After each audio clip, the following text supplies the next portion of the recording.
नमो बुद्धाय sir. नमो बुद्धाय. आता बुद्ध जयंती येत आहे. तर बुद्ध पौर्णिमेला बुद्धांना ज्ञान प्राप्त झालं. तर नेमकं काय झालं आणि आपण कसं समजायचं की ज्ञान कसं प्राप्त झालं हा सर्वांना प्रश्न आहे. तर तुम्ही याच्याबद्दल काय सांगू शकता? तर बघा, एखादी व्यक्ती ज्या वेळेला सम्यक संबुद्ध होते तर ती एका दिवसात होत नाही. आता मनात आलं आणि लगेच दुसऱ्या दिवशी सम्यक संबुद्ध झाली. तर त्यासाठी त्याला जसं दीपंकर बुद्धांनी त्यांना आशीर्वाद दिला की 4 असंख्य 1,00,000 कल्पानंतर तू सम्यक संबुद्ध गौतम सिद्धार्थ गौतम या नावाच्या सम्यक संबुद्ध रूपाने ही पुन्हा मानवजातीसाठी त्याच्या दुःखमुक्तीचा मार्ग शोधून काढशील. त्या दिवसापासून तर ज्ञान प्राप्त होईपर्यंत 4 असंख्य 1,00,000 कल्पापर्यंत काय केलं त्यांनी? तर तेवढं त्यांनी आपली पारमी पूर्ण केली. आता पारमी या शब्दाचा अर्थ आहे त्यागणे. परमपूज्य गोयंका गुरुजी त्यांच्या 10 दिवसाच्या शिबिरामध्ये 10 पारमी सांगतात.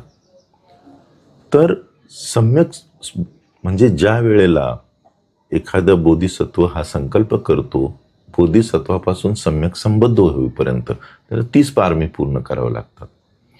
तर आता मेन पारमी म्हणजे काय की दान, शील, निष्क्रमण, अधिष्ठान, सत्य ही जे 10 पारमी सांगितलेल्या आहेत, तर त्या पूर्ण करताना शरीराचा अवयव त्यागणे. दान केलं तर शरीराचा अवयव दान केला, डोळा दान केला, किडनी दान केली, ही झाली पारमी. उपपारमी म्हणजे धन, दौलत, पैसा, भौतिक वस्तूचा त्याग करणे. ह्या 10 गोष्टी पूर्ण करताना. परमार्थ पारमी म्हणजे प्राणांचा त्याग करण्याचा संकल्प करणे. समजा दान आहे. आता दानाची पारमी पूर्ण करत असताना प्राण गेला तरी चालेल, पण मी कुठल्याही सुखीचं दान, अदिन्न दान करणार नाही. त्याचप्रमाणे शील आहे, किंवा एखादं शील घेतलं तर प्राण घेतला चालेल, तर मी माझं शील तोडणार नाही. तर यासाठी फार छान परमपूज्य गोयंका गुरुजींनी त्यांच्या लॉंग कोर्समध्ये एक स्टोरी सांगितलेली आहे की एक भिक्षू असतो आणि तो दूर जंगलामध्ये एका डोंगरात राहत असतो, डोंगरावर, आणि तो आजारी पडतो. 4 दिवस होतात, त्याला जेवण नाही, ताप येत असतो आणि तो क्षीण होऊन जातो. एक दिवस तो भिक्षू विचार करतो की अरे, मी जर असंच राहिलो तर हे शरीर क्षीण होऊन मरून जाईल, माझा संकल्प पूर्ण होणार नाही. मग आता मला उठत बसत का होईना गावात गेलं पाहिजे, भिक्षाटन केलं पाहिजे, शरीराला आहार दिला पाहिजे, आणि मी जर आहार नाही दिला तर हे होईल, तर मग मला आहार दिलाच पाहिजे. मग तो भिक्षू त्या डोंगरावरून खाली उतरतो, उठत बसत गावाकडे निघतो. गावाकडे येत असताना एक आमराई असती, आम्रवन असतं.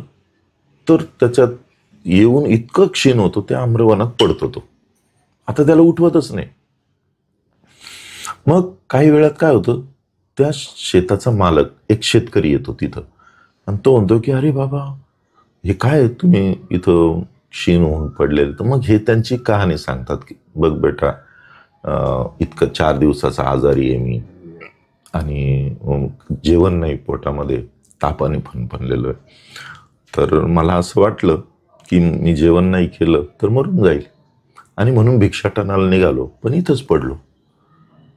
तर तो शेतकरी म्हणतो की बाबा, इथं एवढे आंबे पडलेले, एखादा आंबा तुम्ही खाल्ला असता, आणि आंबा खाल्ला असता तर तुम्हाला तरतरी आली असती, थोडं चेतना आली असती, आणि तुम्ही भिक्षाटनाला गेले असते. तर तो भिक्षू म्हणतो नाही ना बाबा, की माझ्यासाठी ते अदिन्न दान होईल, कारण ह्या शेताचा कोणीतरी मालक असेल, ह्या आंब्याचं कोणीतरी मालक असेल, त्याला न विचारता मी जर घेतलं तर माझ्यासाठी ते चोरी होईल, अदिन्न दान होईल. तर मी असं करू शकत नाही, चोरी, माझं शील तोडू शकत नाही. प्राण गेलं तरी चालेल, पण मी हे तोडणार नाही. तर तो इतका अवाक होतो शेतकरी की अरे काय व्यक्ती आहे हा, म्हणजे याला कोण, यांनी एखादा आंबा घेतला असता तर काय फरक पडला असता, पण प्राण गेलं चालेल, माझा नियम मोडणार नाही, कोणी दिल्याशिवाय मी घेणार नाही, कारण भिक्षू आहे मी. तर तो म्हणतो की बाबा मीच या आंब्याचा मालक आहे, हा आंबा घ्या, खा तुम्ही. आणि तर तो म्हणतो की ठीक आहे. मग तो त्याला म्हणतो की बाबा, आता त्यांना पाठीवर येतो त्या भिक्षूंना, तुम्ही कुठं राहतात त्या जंगलात. तर त्याला म्हणतो की आता जीवनभर तुमच्या जेवणाची भोजनाची मी व्यवस्था करेल. आणि त्याला पाठीवर बसवतात भिक्षूला आणि चालायला लागतात. आणि मग हा भिक्षू विचार करतो की अरे काय धर्म आहे, अहो धम्मस्य धम्मता, धर्म किती ग्रेट आहे. हा माणूस कुठला काय, मी फक्त एक शिलाचं पालन केलं तर हा माझे आयुष्यभर जेवणाची व्यवस्था करणार आहे, आयुष्यभर काळजी घेणार आहे. ग्रेट, काय धर्म ग्रेट आहे. आणि असं त्यांच्या मनात येतं आणि त्यांच्या मनात पुलक रोमांच येतात, धर्माबद्दल चिंतन जागृत, काय ग्रेट आहे धर्म. तर पुलक रोमांच जागतात, प्रीती सुख येतं. तर ते विचार करता करताच त्या पुलक रोमांच येता येतात त्याच्या पाठीवरच ते श्रोतापन्न होतं काय. मग पुढे चालता चालता पुन्हा तो विचार करतात, प्रीती सुख जागतं, ते वाढतं, तर ते त्याच्या पाठीवरच सगदागामी होतात. सुख एकाग्रता येते, अनागामी होतात, अनंत होऊन जातात. ती व्यक्ती फक्त मनामध्ये एवढंच चिंतन, धर्मसंवेग जागतो की काय ग्रेट आहे धर्म, मी एक नियम पालन केला पण हा व्यक्तीने माझ्या आयुष्यभराची जबाबदारी घेतली. याला म्हटले गेलेले परमार्थ पारणं, की प्राण गेला तर चालेल पण मी माझा नियम घेतलेला मी तर ही पारमी त्याला व्यक्तीला, ही परमार्थ पारमी त्या व्यक्तीला अनंत अवस्थेकडे नेते, कारण त्यांनी प्रॅक्टिस केलेली असते लाईफ टाईम. म्हणजे प्रत्येक वेळा ज्या ज्या वेळेला त्या वेळेला त्याने ती पारमी पूर्ण करण्याचा प्रयत्न केलेला असतो आणि तो कॉन्फिडन्स त्याला असतो, ती श्रद्धा असते नियमांच्या प्रती, आणि म्हणून तो त्यावेळेला संकल्प करतो आणि अनंत होतो. मंगल सूक्तामध्ये भगवंतांनी फार छान सांगितलेले की गारवोच निवातोच संतुष्टीच कतन्यता कालेन धम्मसवनं एतं मंगलमुक्त. तर हे म्हणजे ज्या वेळेला तो त्याग करतो तर त्यावेळेला त्याला आतून संतुष्टी प्राप्त होतं, समाधान प्राप्त होतं. आणि समाधान पुन्हा पुढे जाऊन छोट्या छोट्या गोष्टी असं करत करत समाधान मिळवतो, समाधान मिळवलं का पुन्हा पारमी पूर्ण होते. असं करत ज्या वेळेला एखादी व्यक्ती इतक्या लॉंग ड्युरेशनला हा अभ्यास करते आणि हा अभ्यास करत असताना विवेक पूर्णरित्या सजगतेसह विवेकासह हे करत असताना जो समाधान प्राप्त होतं आणि समाधान प्राप्त होतं, संतुष्टी प्राप्त होते, फील होतं ते, आणि त्यामुळे चित्त कृतज्ञतेने भरून जातं. बरोबर. त्या व्यक्तीचं चित्त काय होतं, कृतज्ञतेने भरून जातं. आणि कृतज्ञतेने भरल्यानंतर मेंटल लेवलला त्यांना कृतज्ञतेचा अनुभव येतो. आता कृतज्ञता म्हणजे काय, केअरिंग नेचर ऑफ माइंड. म्हणजे हे इतके 4 असंख्य 1,00,000 कल्पापर्यंत केअरिंग नेचरचा अभ्यास केलेला आहे की अरे मी काय करू शकतो, अरे. तर तो कृतज्ञतेने ज्या वेळेला ते भरून जातं चित्त, तो अनुभव येतो कृतज्ञतेचा, त्याच्यामुळे संतुष्टीचा अनुभव येतो. आणि त्या संतुष्टीने कृतज्ञतेने भरलेलं जे मन असतं पूर्ण एक क्षण पण खाली नसतं त्याच्यात, आणि मनाने हा अनुभव करतं कृतज्ञतेचा, केअरिंग नेचरचा, आणि शरीराने सेवा करतं. तर ह्या गोष्टी उजागर होतात, एक्सपिरियन्समध्ये येतात. बघा, भगवान बुद्धांना ज्ञान प्राप्त झालं त्याच्या आधीची काय घटना आहे, सिद्धार्थ गौतम हे राजपुत्र असताना आपलं घरदार सोडतात आणि ह्या जीवनामध्ये मनुष्य मात्राला दुःखच काय त्याचं काय कारण आहे, त्याचं काय निवारण आहे, त्या निवारणाचा काय मार्ग आहे, या शोधण्यासाठी आपला राजपाट सोडून ते तपस्या करतात, घोर तपस्या करतात. 6 वर्ष, 29 वर्षी ते घर सोडतात आणि 6 वर्ष तपश्चर्या करतात. दुष्कर तपश्चर्या करत असताना, दुष्कर तपश्चर्या म्हणजे डुंगेश्वरी नावाचं गाव आहे बोधगयेपासून जवळ. तर तिथं त्या डोंगरामध्ये ते एक तांदळाचा दाणा खाऊन दिवसभर राहायचं, एक डाळीचा दाणा खाऊन दिवसभर तप करायचं. इतकी कठोर तपश्चर्या त्यांनी केली. पूर्ण शरीर अस्थिपंजर झालं होतं, पोट पाठीला लागलं होतं अतिशय. तर त्यावेळेला अशा अवस्थेत ते असताना त्यांच्याबरोबर 5 संन्यासी पण होते, ते पण दुष्कर तपश्चर्या करत होते. तर त्यावेळेला एकदा काही महिला असं गायन करत चालल्या होत्या की तंबोऱ्याची तार इतकी पण ताणली नाही पाहिजे की ती तुटून जाईल, आणि तंबोऱ्याची तार इतकी पण ढिली सोडली नाही पाहिजे की त्याच्यातून बेसूर आवाज येईल. आणि हे शब्द त्या तपस्वी अवस्थेत असताना सिद्धार्थ गौतमांच्या कानी पडतात. आणि मग त्यावेळेला त्यांना ते हे जागतं की हो, आपण एक्स्ट्रीमला चाललेलो आहे. म्हणजे खरंच आपण हे शरीराची ही म्हणजे ही तंबोऱ्याची तारच आहे, याला ताणलेलं आहे आपण. काय एक्स्ट्रीमची साधना करतो, दुष्कर तपश्चर्या करतो, तर हे सोडलं पाहिजे आपण. आणि ते निर्णय घेतात आणि तिथून उठतात आणि मनात विचार करतात की आता आपल्याला एकट्यालाच जाऊन जे सत्य आहे, ज्याच्यासाठी आपण घर सोडलं, त्याचा शोध लावला पाहिजे. मग ते 5 संन्यासी त्यांना सोडून जातात. हे उठून त्या डुंगेश्वरीवरून उर्वेला नावाचं गाव असतं निरंजना नदीच्या काठी, तिथं जंगल असतं, त्या जंगलामध्ये येतात आणि मोठा बोधी ट्री असतो. बोधी ट्री म्हणजे पिंपळाचं झाड असतं आणि ते त्या खाली येऊन बसतात. तर ज्यावेळेला ते येऊन बसतात आणि मनामध्ये हे चाललेलं आहे की आपल्याला याचं ज्या कारणासाठी आपण घर सोडलं ते कारण शोधायचंच आहे, काही हो. त्या गावातील एक महिला आहे सुजाता, तिने नवस केलेला असतो आणि त्या नवस पूर्तीसाठी तिने खीर बनवली असते, अतिशय पौष्टिक खीर तिने बनवली असते. आणि ती ज्या वेळेला त्या बोधी ट्री खाली येते आणि बघते की कोणीतरी व्यक्ती बसलेला आहे, देवता सारखाच आहे तो. तर चला आपला संकल्प पुरा झाला आणि आपण हे त्यांना खीर अर्पण करूया. तर ती खीर अर्पण करते. ज्या वेळेला खीर देते, बुद्धांना हे लक्षात आलेलं असतं की एक्स्ट्रीमला आपण गेलेलो आहे. सिद्धार्थ गौतमांना हे लक्षात आलेलं असतं, हे एक्स्ट्रीमला गेलेलो आहेत. आणि मग ते खीर जी त्यांनी ऑफर केलेली असते, दिलेली असते सुजाताने, ती खातात. अतिशय पौष्टिक खीर असते.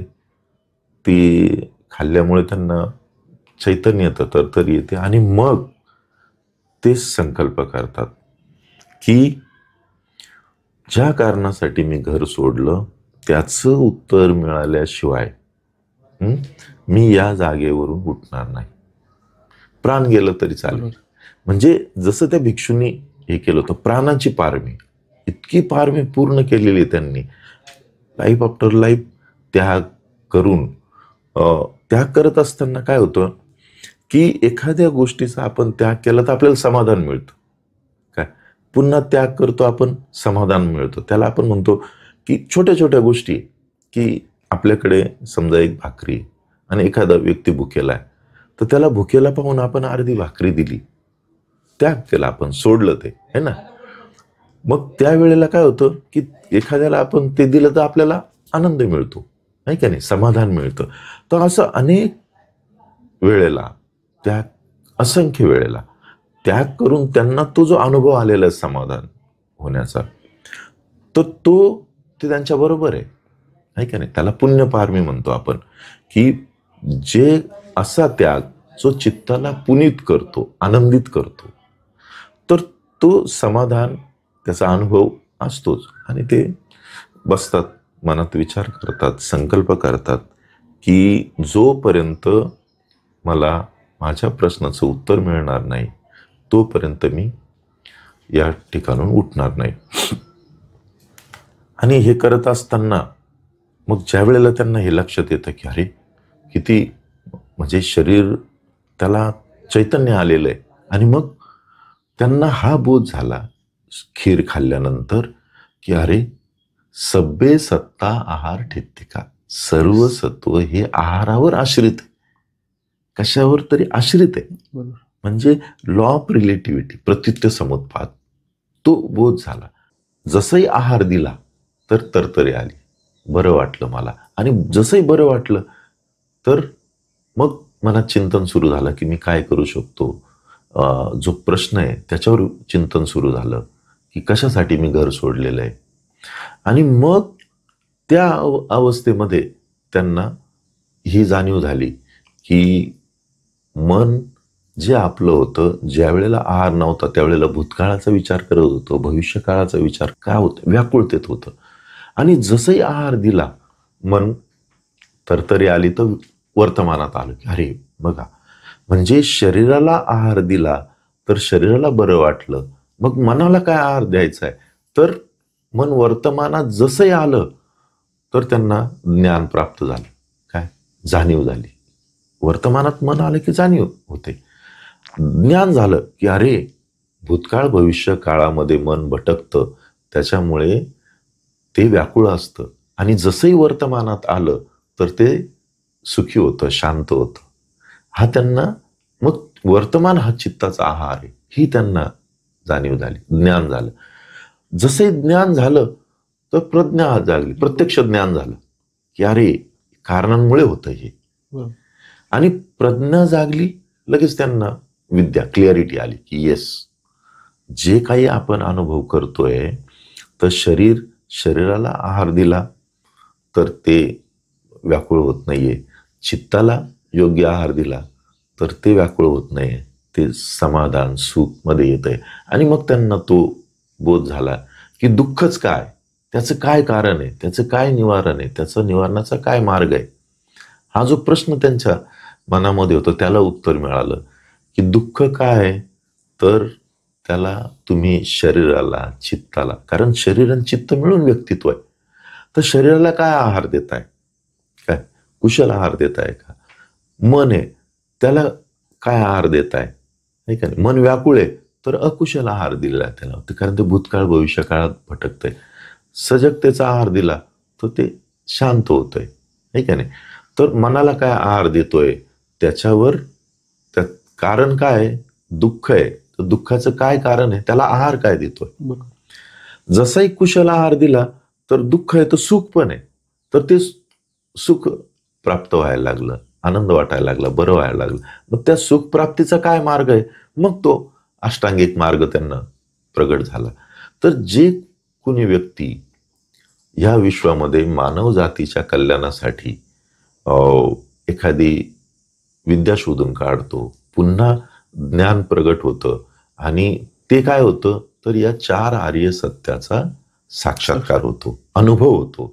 आणि तो अनुभव फक्त ज्या वेळेला एखादी व्यक्ती सम्यक संबुद्ध होते तीच शोधून काढू शकते, आणि मानव जातीच्या कल्याणासाठी ती इतरांना देण्याचं काम पूर्ण आयुष्यभर, म्हणजे 35व्या वर्षी 29व्या वर्षी सिद्धार्थांनी घर सोडलं, 6 वर्ष तपश्चर्या केली, 35व्या वर्षी त्यांना ज्ञान प्राप्त झालं, हा बोध झाला.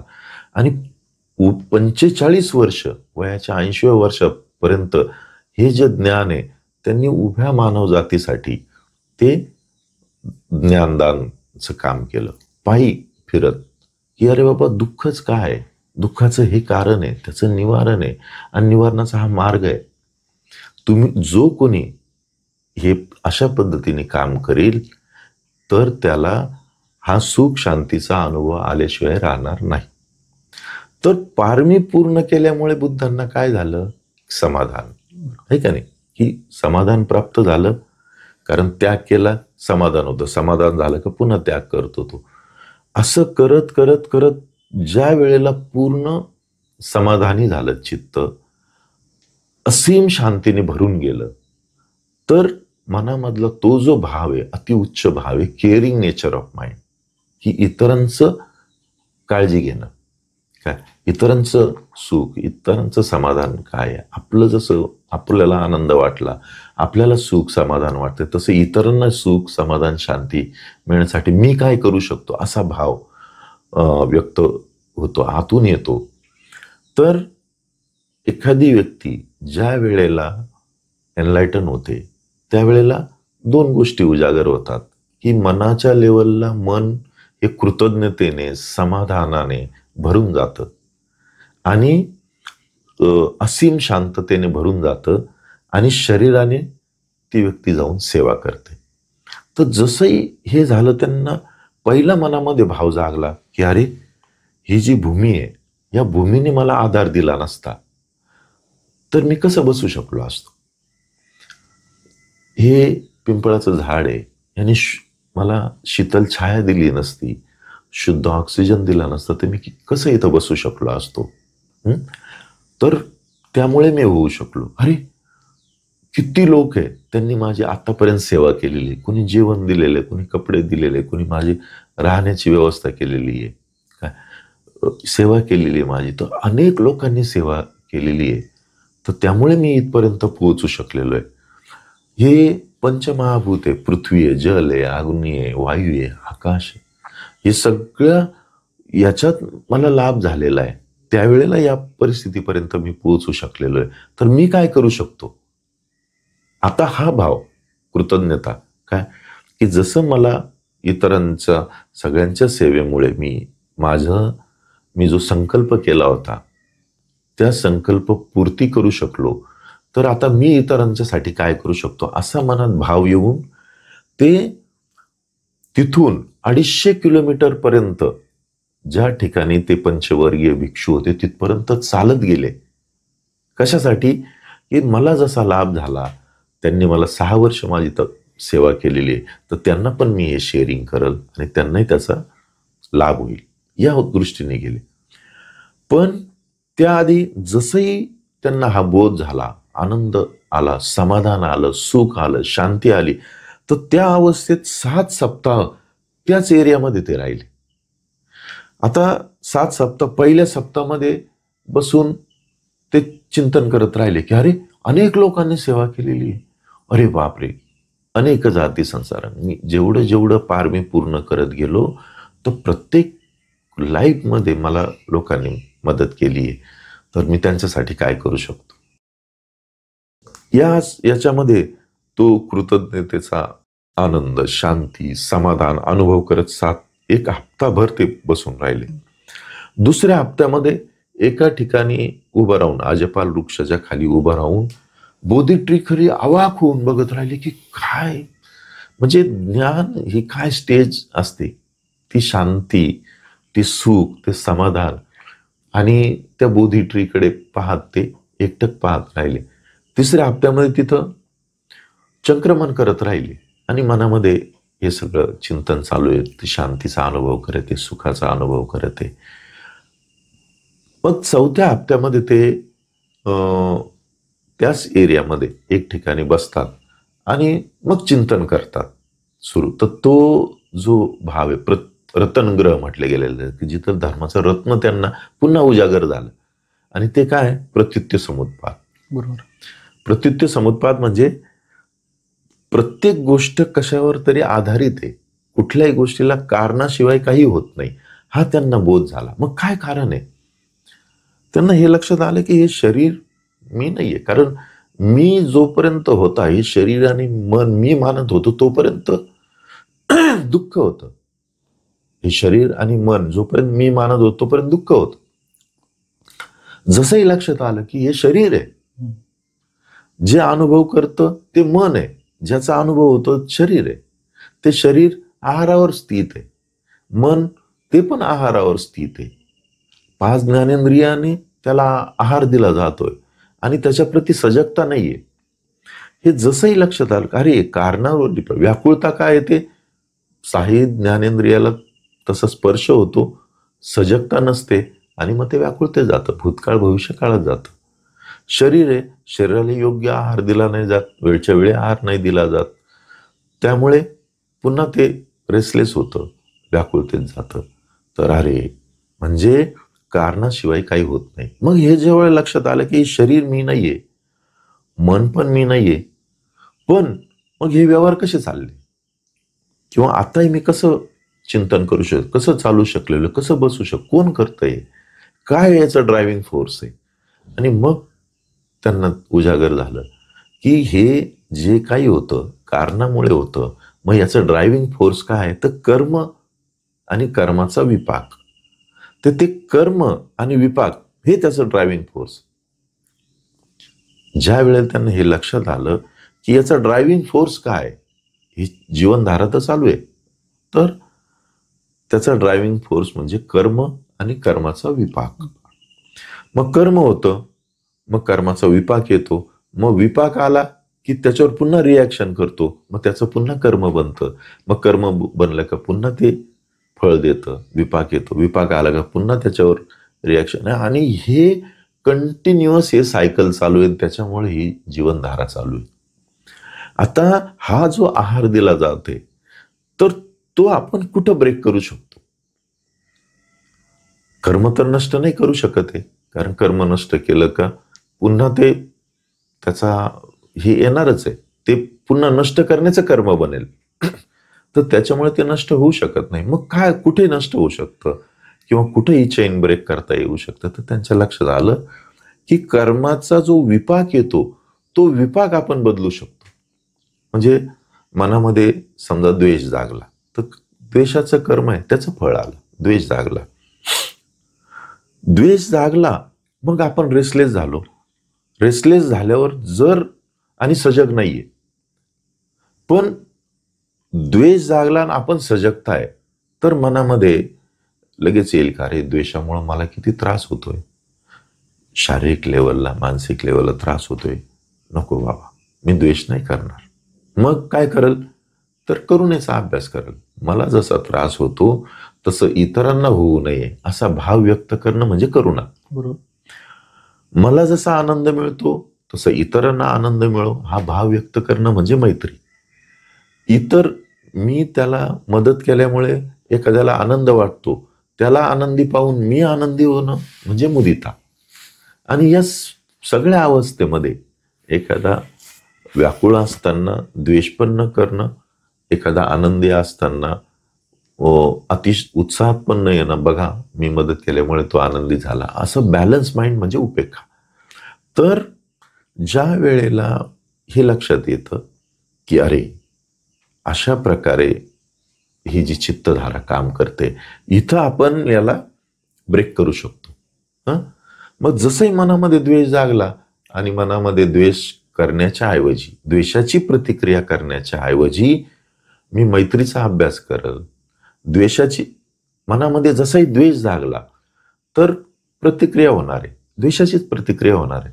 मग द्वेषाची प्रतिक्रिया करण्याच्या ऐवजी करुणेचा जर अभ्यास केला तर ते जो आलेला विपाक आहे त्याचं कुशलमध्ये रूपांतर झालं, कारण आपण कुशल कर्म केलं, ते द्वेषाला करुणेत कन्वर्ट केलं. मग ती करुणा फळ देईल, मग त्या करुणेमुळे आनंद वाटेल आपल्याला, मग पुन्हा आपण चांगलं काम करू, कुशल कर्म करू. असं सजगता आली, अकुशल कर्म होतं, सजगता आली, विवेक असला तर ते अकुशल कर्म कुशल कर्माचं कारण बनलं, आणि मग ते कुशल कर्म वाढवत वाढवत गेलं तर त्याच्या निर्वाणाचं कारण बनेल. हा ज्या वेळेला बोध झाला त्यांना, तर मग त्यांनी हे केलं की मन असीम शांती, असीम समाधान, असीम कृतज्ञतेने भरून गेलं. आणि मग या अवस्थेमध्ये हा त्यांना शोधच लागला की काय आहे, की शरीर आणि मन मिळून व्यक्तित्व आहे. ज्याचा अनुभव होतं ते शरीर आहे, मॅटर आहे. जे अनुभव करतं ते मन आहे. मग हे जे अनुभव आहे तर हे कशामुळे होत आहे, तर कारणामुळे होत आहे. इथं मी नाहीये, हे शरीर आणि मन आहे, मी नाहीये. मग मी नाहीये, मग चालू कसं आहे हे सगळं, तर कारणांमुळे चालू आहे. मग काय कारण आहे, तर कर्म आणि विपाक त्याचं कारण आहे. मग ते कसं बदलू शकतो आपण, परिणाम कसा बदलू शकतो, तर सजग झाला, मनामध्ये आपलं भलं इतरांचं भलं हा भाव निर्माण झाला, विवेक आला, तर त्याच्याने ते फळ चेंज केलं आणि ते त्याच्या कुशलतेचं कारण बनेल. जसंही हे बोध झाला त्यांना, आणि मग 5व्या हप्त्यामध्ये जे बर्माचे व्यापारी आहेत त्यांनी त्यांना भोजन दिलं. जे म्हणजे मध आणि तांदूळ, भात यापासून बनवलेले त्यांना लाडू दिले. मग ते त्यांनी ग्रहण केले. त्याच्यानंतर ते मुचलिंदी सरोवर होतं त्याच्यात बसले. तर तिथल्या जी नागलोक आहे त्यांनी त्यांचं तुफान, ज्यावेळेला पाऊस आलेला असतो त्याच्यापासून जसं जसं, कारण कृतज्ञतेने भरून गेलेले आहे, शांतीने भरून गेलेले आहे, त्याच्यामुळे नेचर हेल्प करतं काय, हे त्याचा अनुभव आहे. 7व्या सप्ताहामध्ये एक जो व्यक्ती आहे त्याला ब्राह्मण, त्याला उपदेश दिला त्यांनी की जन्माने कोणी ब्राह्मण नाही होत, कर्माने होतो. आणि मग तिथून ते निघाले आणि पायी 250 किलोमीटर गेले. त्या 5 जे संन्यासी होते ज्यांना सोडून गेले त्यांना ते भेटले. आणि मग त्यांना हेच ज्ञान त्यांनी या विश्वामध्ये पहिल्यांदा समजून सांगितलं. अंधकारमय विश्वामध्ये त्यांनी पहिल्यांदा या 5 भिक्षूंना समजेल. 5 ते संन्यासी होते, त्यांच्याबरोबर 6 वर्ष कठोर तपश्चर्या केलेली, त्यांना समजेल अशा भाषेत समजून सांगितलं. तर त्यामुळे त्याला म्हटलं गेलं धर्मचक्र प्रवर्तन. काय उपदेश दिला? धर्मचक्र प्रवर्तन केलं म्हणजे काय केलं? तर भगवंतांनी हे सांगितलं की द्वेमे अंता पब्बजितेन न सेवितब्ब. 2 प्रकारच्या टोकाला जो साधक आहे, प्रव्रजित आहे, त्याने जायचं नाही. एक काय, कामेसु कामसु खल्लिको. एक टोक आहे की पडलेलं आहे कामनेमध्ये, कामवासनेमध्ये, याच्यात पडलेलं आहे, गर्ततेत पडलेलं आहे, हे एक टोक. दुसरं अत्त किलमथान योग, शरीराला दंड देतोय. आणि तर या दोनही मार्गाने त्याला जे सुख, समाधान, शांती प्राप्त होणार नाहीये. मग त्याला मिडल पाथ, योग्य दृष्टिकोन, योग्य संकल्प, योग्य वाणी, योग्य कर्म, योग्य व्यायाम, योग्य आजीविका, योग्य सती, अप्रोप्रिएट, योग्य समाधीचा अभ्यास, म्हणजे मिडल वेने, की 2 टोकाला नाहीये. अशा अभ्यास करता करता तो सुख, समाधान, शांतीपर्यंत पोहोचेल. आणि ही जी गोष्ट आहे, कुठली गोष्ट, की मानव जातीच्या कल्याणासाठी फक्त ह्या 4च गोष्टी त्याच्या कामाच्या आहे. कुठल्या 4? दुःख आहे, त्याचं कारण आहे, त्याचं निवारण आहे आणि निवारणाचा मार्ग आहे. दुःख हे सत्य आहे, त्याचा मी साक्षात्कार केला पाहिजे असं मनात भाव येणं, आणि मी त्याचा साक्षात्कार केला, मी अनुभव केला. साक्षात्कार म्हणजे अनुभव केला. जसं भगवान बुद्ध आहे, ते बुद्धत्व प्राप्त झालं त्यांना. काय झालं? हेच प्राप्त झालं, कारण ह्या कारणासाठी घर सोडलं होतं की दुःखच काय. आणि ज्या त्यांच्या मनात हा भाव आला ना, दुःख आहे हे सत्य आहे, ते ज्या वेळेला सिद्धार्थ असताना हे सत्य आहे, त्याचा मी साक्षात्कार केला पाहिजे. आणि त्याच्यासाठी ते निघाले, साक्षात्कार केला. 6 वर्ष तपश्चर्या केली आणि मी त्याचा साक्षात्कार केला. ज्या कारणासाठी घर सोडलं ते मी पूर्ण केलं, ते माझा जो संकल्प तो पूर्ण झाला. ती जी गोष्ट आहे, आणि स्वतःसाठी नाही, उभ्या मानव जातीच्या कल्याणासाठी पूर्ण, की युनिव्हर्सल ट्रूथ शोधून काढलं. तर या 4 गोष्टींचा पूर्ण मानव जातींसाठी हे जे युनिव्हर्सल ट्रूथ आहे, त्याच्या सुखाचं कारण आहे, भगवंतांनी शोधून काढलं होतं. म्हणून ते धर्मचक्र प्रवर्तन केलेलं असं म्हटलं गेलेलं आहे, की उभ्या मानव जातीच्या सुखाचं कारण त्यांनी शोधून काढलं. स्वतः ते सुखी झाले, स्वतः समाधानी झाले, स्वतः असीम शांतता प्राप्त केली.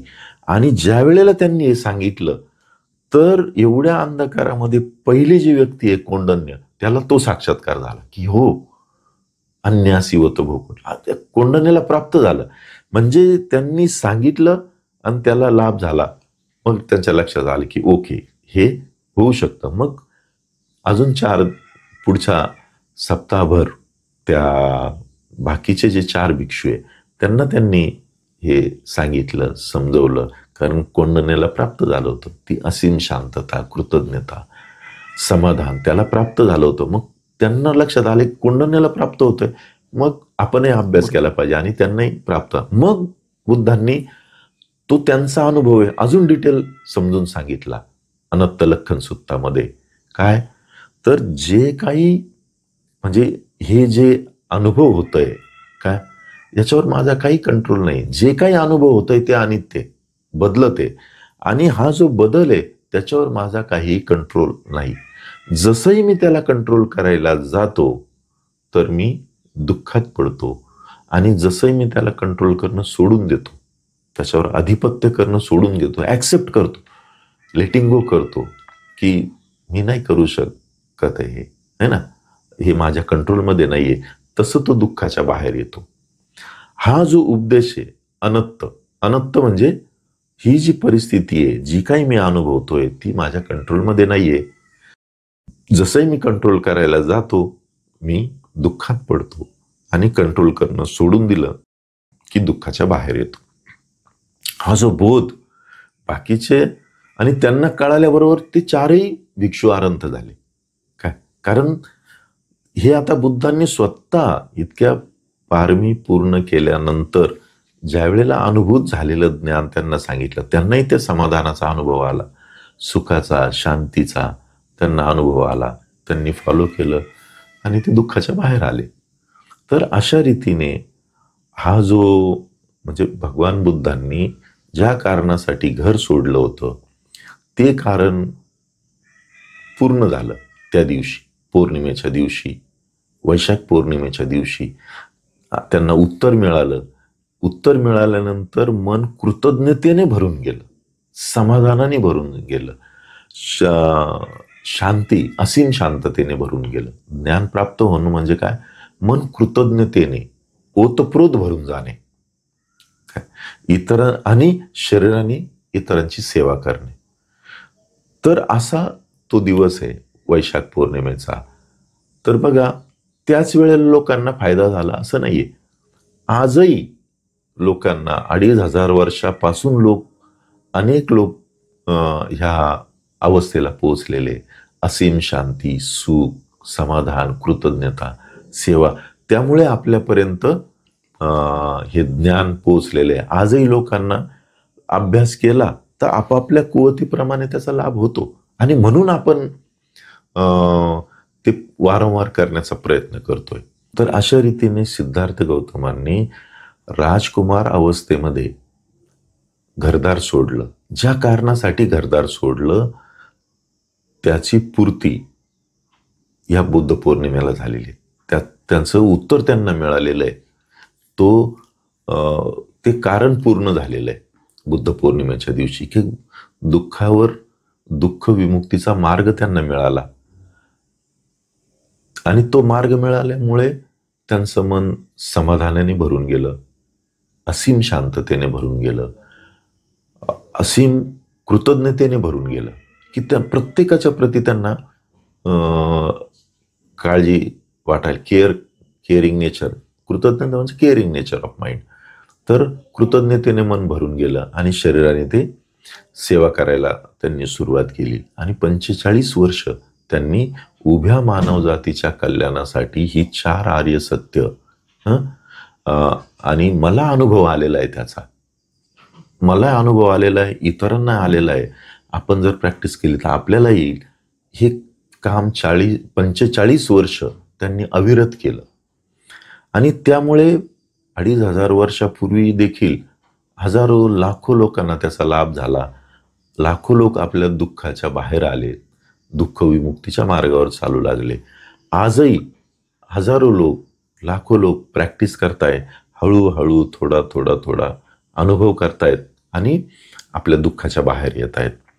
तर फक्त ज्या वेळेला बुद्ध किंवा बुद्धांचा शासन काळ असतो त्यावेळेला 4 आर्य सत्य हे सांगितले जातात, त्याची प्रॅक्टिस केली जाते, त्याचा अनुभव केला जातो. आपण फार भाग्यशाली आहोत की आपल्याला हे ऐकायला मिळतंय, प्रॅक्टिस करायला मिळतंय आणि कुणीतरी अनुभव केलेले लोक आपल्याला पाहायला मिळत आहे. मग आपल्याला विश्वास बसतोय की अरे हे होऊ शकतं, 2500 वर्षापूर्वीच नाही झालं, आताही होऊ शकतं. तर असा हा काळ, असं ह्या पौर्णिमेचं महत्व आहे. तर आपण सर्वांनाही भगवान बुद्धांनी एवढ्या कष्टाने हे जे मानवाच्या दुःखमुक्तीचा मार्ग शोधून काढलेला आहे, उपाय शोधून काढलेला आहे आणि त्याला सुखाच्या मार्गावर चालण्याचं ज्ञान दिलेलं आहे. तर आपण सर्वांना त्याचा लाभ हो, एवढंच मी या बुद्ध पौर्णिमेच्या निमित्त हृदयापासून भाव व्यक्त करतो. सर्वांना सुख प्राप्त हो, शांती प्राप्त हो, सर्वांना समाधान मिळो, या मंगल कामनेसह मी इथेच थांबतो. नमस्कार.